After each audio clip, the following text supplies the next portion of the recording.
The Amtoli police apprehended the prime accused in the Govindo Das murder case during a targeted operation in the Ranit Khamar area late Friday night. The police are scheduled to produce the accused before the court, where they will seek a police remand to facilitate further interrogation and advance the investigation.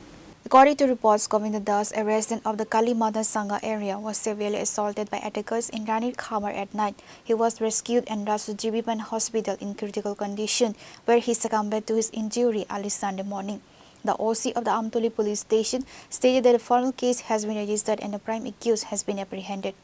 রাত্রেবেলা গোবিন্দ দাস নামে একজন যার বাড়ি কালীমাতা সংঘ তাকে রানী কামার এলাকাতে মারধর করা হয় এবং এই বিষয়ে আমরা একটা মামলা নথিভুক্ত করি যার number 68/2026 under section 117 clause 2 BNS এবং এর চিকিৎসারত অবস্থায় আজকে ভোরের দিকে তার মৃত্যু হয় এবং এই বিষয়ে আমরা যে মূল অভিযুক্ত তাকে আমরা অ্যারেস্ট করেছি। তার আনুমানিক বয়স হবে 28 বছর এবং তার বাড়ি রানী কামার এলাকাতেই এবং আমাদের ইনভেস্টিগেশন চলছে।